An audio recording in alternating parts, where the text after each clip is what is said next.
বাংলাদেশ জামায়াতে ইসলামের নেতৃত্বাধীন ১১ দলীয় জোটে বড় ধরনের ভাঙনের আভাস পাওয়া গেছে। দলের অন্যতম শরিক দল ইসলামী আন্দোলন বাংলাদেশ এই মোর্চা থেকে বের হয়ে যাওয়ার সিদ্ধান্ত নিয়েছে। তবে এই আহ, আহ, ইসলামী আন্দোলন বাংলাদেশ জোটে থাকবে কি থাকবে না বা আসন সমঝোতা নিয়ে যে জটিলতাটি তৈরি হয়েছে সেটি নিয়ে একটি বৈঠক শুরু হয়েছে। বৈঠকটি এখন পর্যন্ত চলমান রয়েছে। বৈঠকের ফলাফল আসলে কি হবে সেটির পরেই আসলে জানা যাবে জোটটি থাকছে নাকি ভেঙে যাচ্ছে। আসলে কি চলছে, বৈঠকে কি সিদ্ধান্ত আসছে সেটি নিয়ে কথা বলবো। দর্শক, তার আগে সবাইকে স্বাগত জানাচ্ছি বাংলা নিউজ লাইভ থেকে। আপনাদের সাথে আছি আমি মৌসুমী সুলতানা। আমার সঙ্গে আলোচনায় যুক্ত হচ্ছেন সহকর্মী হুমায়ুন কবির মাসুদ। মাসুদ, আপনাকে স্বাগত জানাচ্ছি লাইভে। কিছুক্ষণ আগে আমরা জানতে পেরেছি যে জোটের যে আসন ভাগাভাগি নিয়ে একটি জটিলতা তৈরি হয়েছে, সংকট তৈরি হয়েছে, সেটি নিয়ে একটি বৈঠক শুরু হয়েছে। বৈঠকের কোনো আপডেট খবর আপনার কাছে রয়েছে কিনা? মূলত আপনাকে একটি বিষয় জানিয়ে রাখি যে ইসলামী আন্দোলন সহ ১১ দলীয় জোট, যদিও শুরুতে তারা ৮ দলীয় ছিল, এর পরবর্তী সময়ে ইসলামী জাতীয় নাগরিক পার্টির নেতৃত্বাধীন যে ৩ দলীয় জোট হয়েছিল, যেখানে এবি পার্টি এবং আপ বাংলাদেশ নামে একটি পার্টি, তারা একত্রিত হয়ে জোট করেছিল, কিন্তু সেই জোটটি আসলে পরবর্তীতে ভেঙে যায়। আমরা দেখেছি যে বিভিন্ন ঘটনা প্রবাহের পর তাদের যে জোট, সেই জোটটি ভেঙে গিয়ে তারা ১১ দলীয় জোটে পৌঁছায়। কিন্তু আসলে এর মাঝে আসলে বিপত্তি তৈরি হয়, যেখানে দেখেছি যে ইসলামী আন্দোলন তারা প্রথম দিকে ৮০টি আসন চায় জামাত ইসলামীর কাছে, যেহেতু এই জামাত ইসলামীর নেতৃত্বে আসলে জোটটি নিয়ন্ত্রণ চলছিল। তারা যখন ৮০ আসন চেয়েছে, ঠিক তার বিপরীতে ৩৫টি আসনের পর ৪০, সর্বশেষ ৪৫টি আসনে তারা সমঝোতায় যাবে বলে আসলে এখন পর্যন্ত সিদ্ধান্ত নিয়ে রেখেছে। কিন্তু জামাত ইসলামের পক্ষ থেকে যেটি বলা হয়েছে যে তারা তাদের যে দেশে ব্যাপী তাদের কমিটিগুলো রয়েছে, বিশেষ করে জেলা এবং উপজেলাগুলো, তাদের সঙ্গে তারা কথা বলেছেন। সর্বশেষ তারা সিদ্ধান্ত পৌঁছেন, তাদের জেলা পর্যায়ে যেটি বলেছে যে তারা ২৩৭ আসনে সারা দেশব্যাপী প্রার্থিতা দিয়ে রেখেছেন, এবং এখান থেকে তারা যদি ৪৫ আসন পায়, সেক্ষেত্রে তারা জোটে যাবেন এমন সিদ্ধান্ত নেওয়া হয়েছে। এবং পাশাপাশি তারা একটি বিষয় জামাতকে শর্ত দিয়েছেন যে যে ইসলামী আন্দোলনের আমির রয়েছেন রেজাউল করিম, তাকে সম্মানজনক আসনে রাখতে হবে, এমন দাবিও তারা করেছেন। আমি গতকালকে সে দলটির একজন সিনিয়র নেতার সঙ্গে কথা বলেছি, তিনি যেটি বলেছেন যে তাদের আমিরকে সম্মানজনক একটি স্থান দিতে হবে, এবং তারা যে আসনটি চেয়েছেন সেই আসনের মধ্যে কিছুটা কমলেও তারা আসলে যেতে পারেন, কিন্তু অনেক বেশি ব্যবধান যেটি সেটি হলে তারা মেনে নেবেন না। এবং আজকে যে বৈঠক, সেই বৈঠকটি বেলা ৩টার সময়, আমরা সর্বশেষ যেটি জেনেছি যে তারা ৩টার সময় একটি বৈঠক শুরু করেছিলেন। যে বৈঠকটি এখন আসলে চলমান আছে কিনা সেটা আমরা নিশ্চিতভাবে বলতে পারছি, তবে রাত ৮টার সময় তারা একটি সংবাদ সম্মেলনের মাধ্যমে তাদের যে ১১ দলীয় সম্পূর্ণ জোটটি আছে, সেই জোটের যে আসন বিন্যাস, সেই আসন বিন্যাস করবেন। এবং আপনারা জানেন যে আগামী ২২ তারিখ থেকে যে আনুষ্ঠানিক নির্বাচনী প্রচারণা, ত্রয়োদশ জাতীয় সংসদ নির্বাচনে, সেই প্রচারণায় তাদের যে জোটগত অবস্থান, সেই অবস্থান থেকে তারা সেই জোটের মাধ্যমে নির্বাচনে যাবেন। কিন্তু এখন পর্যন্ত আমি আসলে যারা এই আজকের বৈঠকটি করছে, তারা নিজেদের মধ্যে যে সমন্বয়ের বৈঠক, সেই বৈঠক থেকে আমরা দু একজনের সঙ্গে কথা বলার চেষ্টা করেছি, বিশেষ করে ইসলামী আন্দোলনের নেতা এবং জামাত ইসলামের সঙ্গে কথা বলেছি। তারা যেটি বলছেন যে জোটের যে ব্যবধান, সেই ব্যবধানটি আসলে তেমন বেশি বড় হচ্ছে না, কিন্তু সমঝোতার ক্ষেত্রে যে অবস্থান, সেই অবস্থানটি আসলে ইসলামী আন্দোলনের পক্ষে এখনো দাঁড়ায়নি, এমনটি আসলে আমরা জানতে পারছি। মাসুদ, যেটা আমরা জানতে পারছি শুধুমাত্র আসন ভাগাভাগি বা সমঝোতার বিষয়টাই নয়, আরো কিন্তু শর্ত রয়েছে ইসলামী আন্দোলন বাংলাদেশে। তারা যেটা বলছে যে সরকার গঠন করার পর তাদের কি ভূমিকা হবে বা তাদের কি কি সুবিধাগুলো দেওয়া হবে সেটা কিন্তু তারা স্পষ্ট করার কথা জামাত ইসলামকে বলেছে। জামাত ইসলাম এখন সেটা করেনি। তবে আজকে বৈঠকের পর কি মনে হয় আপনার?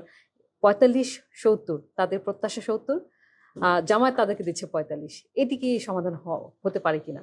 এখানে একটি বিষয় আসলে, যেটি এই সর্বশেষ জোট যে ১১ দলীয় জোট হলো, সেখানে কিন্তু একটি বিষয় তারা স্পষ্ট করেছেন, এবং আমি একটু মানে দৃঢ় কণ্ঠে বলতে চাই যে এনসিপি অর্থাৎ জাতীয় নাগরিক পার্টি যেটি আছে, তাদেরকে কিন্তু একটি শর্তই দেওয়া হয়েছে। তারা একটি শর্ত দিয়েছেন যে যদি যদি এই ১১ দলীয় জোট সরকার গঠন করার মতো পরিস্থিতি দাঁড়ায়, সেক্ষেত্রে নাহিদ ইসলাম হবেন সেই দলের প্রধান, এমনটি কিন্তু তারা বলেছিলেন। কিন্তু সর্বশেষ পর্যায়ে কি দাঁড়াবে সেটি কেউ বলতে পারে। তবে ইসলামী আন্দোলনের পক্ষ থেকে যেটি বলা হচ্ছে যে শুরু থেকেই, যেহেতু একদম ৫ই আগস্ট পরবর্তী সময়ে যেই মিল বন্ধন ছিল, যাদের বিএনপি, জামাত, এনসিপি সহ প্রত্যেকটি দলের মধ্যে যে সুসম্পর্ক ছিল, সেই সম্পর্কটি আস্তে আস্তে আস্তে আস্তে যখন এটি আসলে শেষে তিক্ততার দিকে পৌঁছায়, তখন কিন্তু তারা আসলে ভেঙে যায়, এবং ভেঙে গিয়ে তারা একটি দল করা, যেটি বলে যে আমরা এক বাক্সে আসবো, ইসলামী দল যেগুলো, তারা বলছেন যে তারা আসলে ইসলামিক দল, এমনটি তারা বলছেন।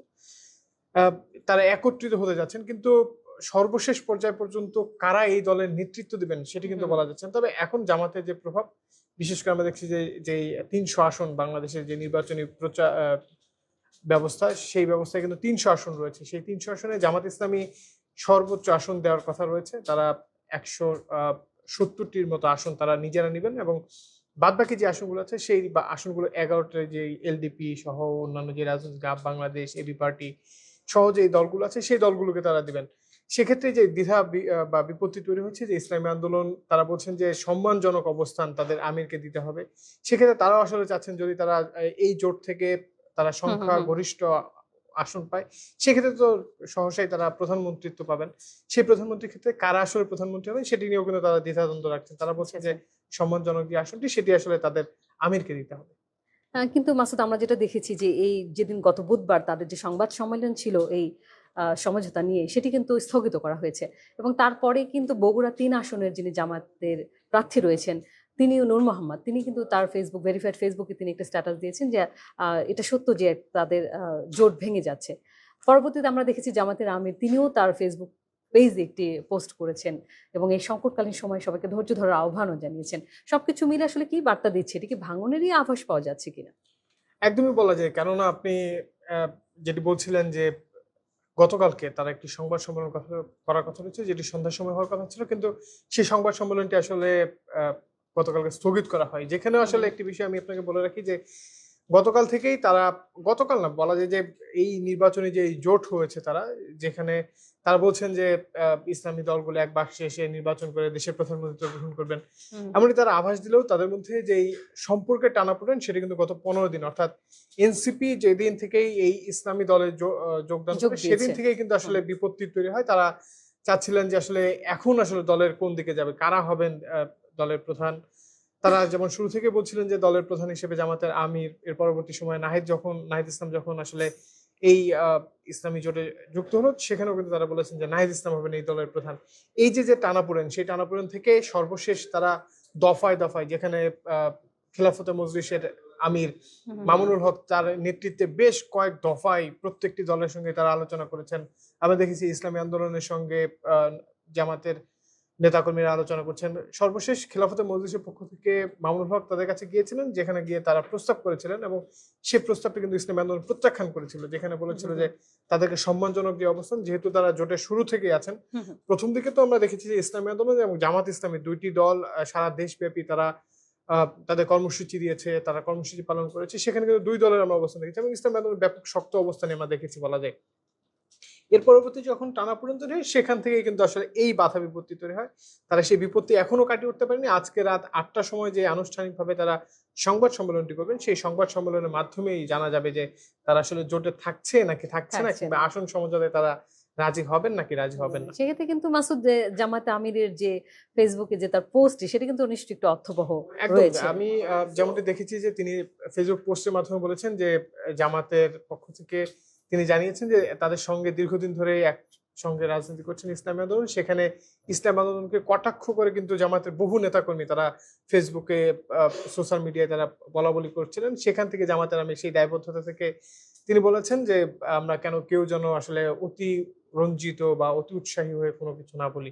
এবং আপনি যেটি বলছেন যে নূর মোহাম্মদ, সেই নূর মোহাম্মদের ফেসবুক স্ট্যাটাসে কিন্তু আমরা দেখেছি যে তারা আসলে প্রথম যেই বাক্য উচ্চারণ হয়, যে নূর মোহাম্মদ বলেন যে জামাতের সঙ্গে যে 11 দলীয় জোট, সেই জোটের থেকে কিছুটা ফারাক তৈরি হচ্ছে। তিনি বলেছিলেন যে এটা সত্য ইসলাম যেটা ভেঙে যাচ্ছে, এটা এমনটি ভেঙে তিনি যাচ্ছে, বলেছেন। এমনটি তিনি বলেছিলেন। এই ঠিক সেই জায়গা থেকে কিন্তু আসলে এই যে টানাপোড়েন, সেই টানাপোড়েন একদম প্রকাশিত হয়ে যায়, এবং এবং প্রত্যেকটি তখনই কিন্তু প্রকাশ্যে আসে নূর মোহাম্মদের পোস্টের একদমই পরে কিন্তু জামাত ইসলামী এবং ইসলামী আন্দোলন বাংলাদেশের যে টানাপোড়েন চলছে এবং সেটি যে একেবারে তীব্র এবং সেটি ভাঙনের দিকে যাচ্ছে, সেটি কিন্তু তখন স্পষ্ট হয়। এবং মাসুদ আজকে আসলে সারাদিন ব্যাপী হ্যাঁ, কিন্তু আমরা দেখেছি যে বিভিন্ন গণমাধ্যম বলেছে যে একদম আহ, ভেঙেই গেল। পাশাপাশি হ্যাঁ, শিরোনামগুলো কিন্তু ঠিক এমনই ছিল যে এমনই ছিল। ভেঙে গেল, আর থাকছে না জোট।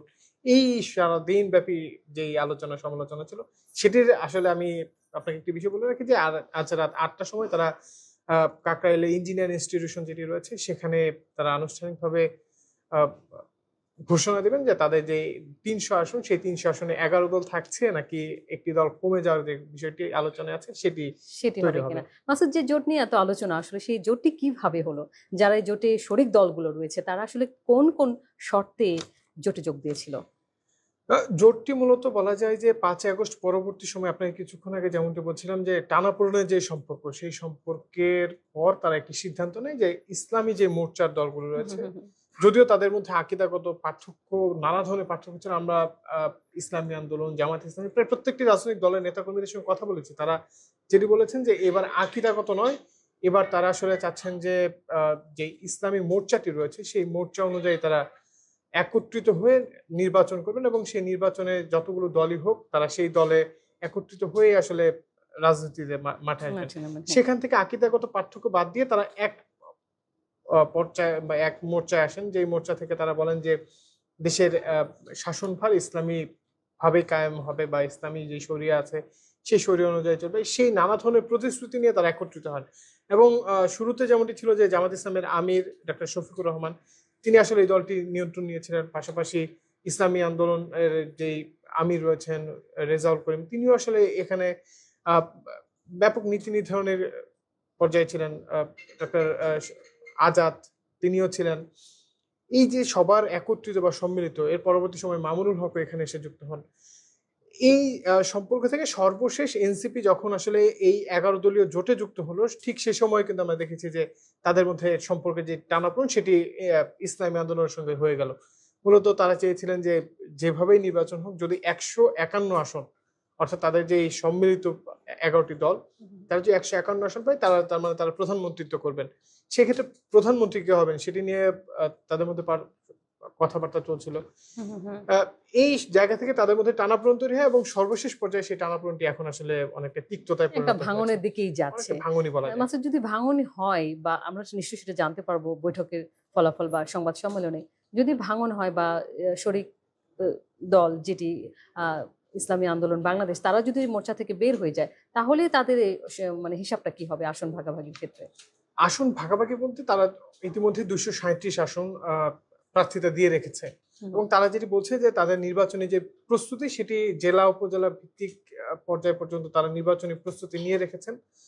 এবং একটি বিষয় তারা করেছেন যেই ১১ দল রয়েছে সেই ১১ দলের যারা প্রধান রয়েছেন তাদের আসনগুলোতে তারা ফাঁকা রেখেছিলেন।